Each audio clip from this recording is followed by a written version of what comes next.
Hola, ¿qué tal? Bienvenidos todos a un nuevo vídeo de este curso de Derecho Constitucional del grado en Seguridad de ISEN. Hoy vamos a examinar la institución de la corona.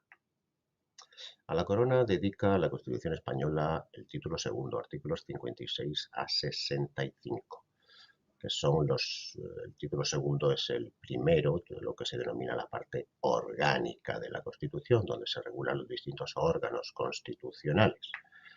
El título anterior, el título primero, es el que recoge los derechos y libertades fundamentales de los ciudadanos. Pero la regulación de la monarquía no se circunscribe a este título segundo, sino que existen múltiples menciones al rey, a la monarquía y a la Casa Real a lo largo y a lo ancho del texto constitucional. Quisiera llamar vuestra atención sobre un artículo muy en particular que está fuera de este título segundo y que hace referencia a la institución de la monarquía. Ese artículo es el artículo 1.3, que está en el título preliminar de la Constitución.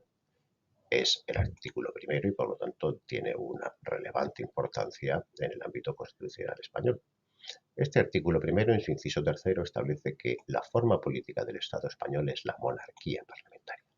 Así que la Constitución, dentro de las distintas posibilidades de forma de Estado, monarquía, repúblicas, etc., se decanta claramente por la elección de la monarquía, dentro de la más rancia tradición histórica española. Y además es una monarquía muy particular, es una monarquía de corte parlamentario. ¿Y qué quiere decir una monarquía parlamentaria? Bien, pues en el antiguo régimen, antes del advenimiento del Estado constitucional, antes de las constituciones americanas y francesas, incluso de las primeras esbozos de constitución inglesa del siglo XVII, el rey gobernaba, el rey mandaba, el rey tenía el poder y era el poder absoluto. Sin embargo, las monarquías parlamentarias, el rey no gobierna, el rey no tiene poder de decisión, el rey solo reina. Es por ello que en las monarquías parlamentarias, y la nuestra es un claro ejemplo, el rey, como establece el artículo 56, siendo jefe del Estado, es únicamente un símbolo de su unidad y permanencia. Por lo tanto, las monarquías de corte parlamentarias son monarquías simbólicas. Como veremos a lo largo de este tema, la inmensa mayoría de las atribuciones y de las competencias que la Constitución otorga al rey o a la reina son competencias debidas, simbólicas, meramente formales, sin capacidad de libre decisión. Bien, pues una vez dicho que el rey es el jefe del Estado, vamos a examinar el estatuto personal del rey. Y para ello nos vamos a centrar primero en sus títulos. Según establece el artículo 56, el título es el de Rey de España, o bien Reina. Actualmente, la heredera a la corona española es una mujer y será Reina de España.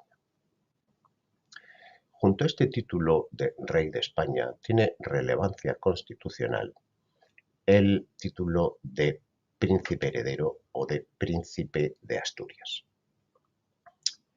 A él se refiere el artículo 57 en el punto segundo.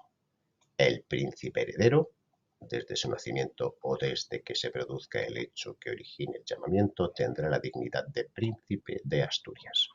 Así que los monarcas españoles tienen un doble título, mientras que son príncipes herederos, mientras que están esperando el llamamiento o la sucesión para convertirse en rey, son príncipes o princesas de Asturias, y una vez que se produce la sucesión hereditaria, se transforman en reyes o reinas.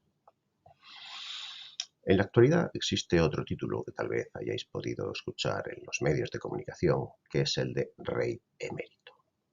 Bien, como consecuencia de la abdicación del anterior rey, de Juan Carlos I, se dictó una ley orgánica en el año 2014 que creaba el título de rey emérito y que corresponde actualmente a Juan Carlos I, que abdicó a favor de su hijo. Sin embargo, esta titulación de rey emérito no tiene ningún tipo de competencia constitucional. Bien, siguiendo con el análisis del estatuto personal del rey, vamos a examinar ahora el juramento de la Constitución. Veréis, el rey, para transformarse en órgano constitucional, en parte del Estado, debe de someterse a la Constitución.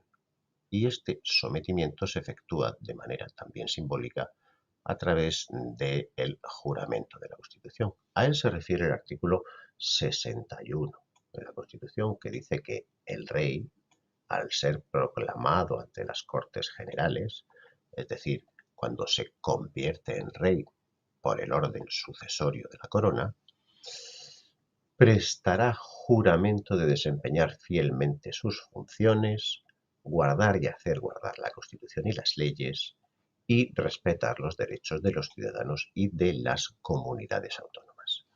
Sin este juramento, el rey podrá ser el heredero legítimo de la dinastía histórica de los Borbones, pero no será un órgano constitucional. Este juramento también debe de ser realizado por la otra figura de relevancia constitucional dentro de la monarquía, el príncipe heredero o príncipe de Asturias. El príncipe heredero, al alcanzar la mayoría de edad, también prestará el mismo juramento, así como el de fidelidad al rey. Este juramento también será extensivo a otras figuras de relevancia constitucional con respecto a la corona, como es el caso del regente o regentes que veremos en el vídeo posterior. Así, por lo tanto, este juramento incardina la figura del monarca y del príncipe heredero dentro del sometimiento a la Constitución. En estos días estamos asistiendo precisamente al juramento de la Constitución por parte de la princesa heredera, la princesa de Asturias, Leonor. Bien, la redacción de este artículo puede calificarse sin duda como un pequeño error por parte de los redactores de la Constitución, ya que si examinamos el texto del juramento, veremos que se obliga al rey a guardar y hacer guardar la Constitución. Evidentemente el rey debe de guardar la Constitución, pero para el rey va a ser francamente imposible hacer guardar la Constitución, puesto que el rey, como hemos dicho, no gobierna, solamente reina, solamente tiene funciones de carácter representativo, de carácter institucional o simbólico, y por lo tanto no tiene fuerza real guardar la Constitución a nadie. Sin embargo, no todas las funciones que caracterizan este estatuto personal del rey son absolutamente simbólicas o debidas. La Constitución guarda un pequeño apartado para el libre ejercicio de las decisiones por parte del rey, y es lo que se denominan prerrogativas económicas de la Casa Real, a las que se refiere el artículo 65. El rey recibe de los presupuestos del Estado una cantidad global para el sostenimiento de su familia y distribuye libremente la misma. Por lo tanto, y dentro de este pequeño ámbito, el rey sí tiene plena libertad de decisión. Puede decidir en qué gasta el dinero del sostenimiento de su casa y en qué gasta el dinero que los presupuestos generales del Estado le atribuyen.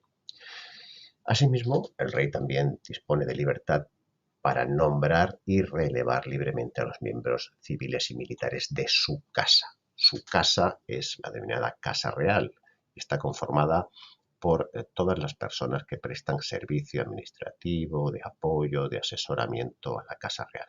En este ámbito el rey también tiene plena libertad de elección de quiénes son sus secretarios, de quiénes son sus asesores, etc.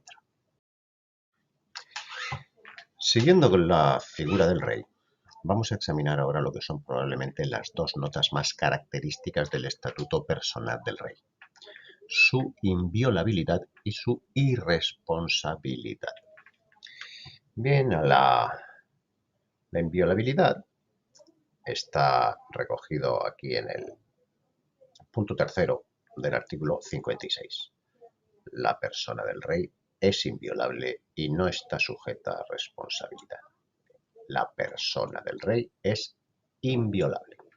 ¿Qué quiere decir que es inviolable? Quiere decir que es inimputable personalmente.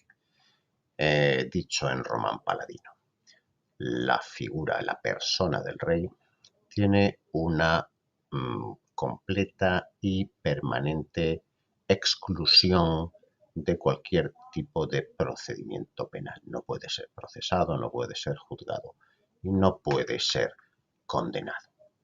Evidentemente esto es claro y meridiano para cualquier tipo de actividad pública del rey. Otra cosa es que actualmente la doctrina discuta si esta inviolabilidad también es extensiva al ámbito privado del rey. Y todo ello como consecuencia pues, de las noticias que desde hace unos años vienen circulando en torno a la figura de Juan Carlos I y de la posible comisión de algún tipo de delito, fundamentalmente de carácter fiscal, por regalos o donaciones recibidas del exterior. La irresponsabilidad del monarca es, sin embargo, otra cosa. Viene también enunciado en el punto tercero del artículo 56. La figura del rey no está sujeta a responsabilidad. ¿Qué quiere ello decir? Bien, como habíamos estudiado en el tema de los principios generales del derecho en el ámbito constitucional, el Estado estaba sometido al principio de responsabilidad. Quiere ello decir que los daños causados a los ciudadanos por el funcionamiento del Estado debían de ser compensados. Existía una responsabilidad del Estado por sus actos. Sin embargo, dentro del Estado, la figura del rey es irresponsable, no está sujeto a responsabilidad. Quiere ello decir que las posibles consecuencias o daños de la actuación del rey se deriva la responsabilidad a otros sujetos del Estado que sí son estos responsables. Y el procedimiento a través del cual se efectúa esa derivación de la responsabilidad es el refrendo. A ello se refiere el propio punto tercero del artículo 56 al decir que sus actos estarán siempre refrendados en la forma establecida en el artículo 64. Bien, pues si ahora nos vamos al artículo 64, veréis que regula la figura del refrendo. El artículo 64 establece que los actos del rey serán refrendados por el presidente del gobierno con carácter general y, en su caso, por los ministros competentes en sus respectivos ámbitos sectoriales. La figura del rey tiene una especial trascendencia, sobre todo en el ámbito exterior, porque el jefe es el jefe del Estado y representa al conjunto de la nación. Por eso, en los viajes del rey normalmente va acompañado casi siempre por algún ministro, bien el ministro de Asuntos Exteriores o algún otro ministro del Consejo. Son estos los que efectúan de manera no escrita, de manera, digamos, oficiosa o no formal, ese refrendo mediante el acompañamiento que efectúan al rey en estos viajes, en estas apariciones y en estas representaciones. Sin embargo, además de estos refrendos no formales, existen refrendos formales, es decir, refrendos que se manifiestan por escrito. Por ejemplo, y es de palpitante actualidad, puesto que nos encontramos en un momento de designación de candidatos a la presidencia del gobierno y de elección de un nuevo presidente del gobierno, la propuesta y el nombramiento del presidente del gobierno y la disolución prevista en el artículo 99, la disolución de las Cortes porque no se consiga elegir a un presidente del gobierno, serán refrendados por el presidente del Congreso. En nuestro caso, actualmente la presidenta del Congreso. Así, por lo tanto, podemos concluir que el rey es inimputable penalmente y además el rey es irresponsable en el ámbito no penal, en el ámbito civil. Y que las posibles responsabilidades en las que se incurra por la actuación del rey en el ámbito civil y de los ciudadanos, esas responsabilidades se derivan al Estado a través de esta figura del refrendo. Sin embargo, el rey sí tiene un muy limitado, muy pequeño ámbito de plena independencia. A ello se refiere el artículo 65, que establece que el rey recibe de los presupuestos del Estado una cantidad global para el sostenimiento de su familia y casa y distribuye libremente la misma. Los actos de carácter económico con respecto a los gastos del presupuesto de la familia real y las asignaciones son actos que no requieren refrendo y que el rey asume por sí mismos y de manera independiente y libre. Asimismo ocurre con los nombramientos de los miembros civiles y militares de su casa, de la Casa Real, es decir, sus asesores, sus secretarios y todo el personal del Palacio de la Zarzuela que ayuda al monarca en el ejercicio diario de sus funciones constitucionales.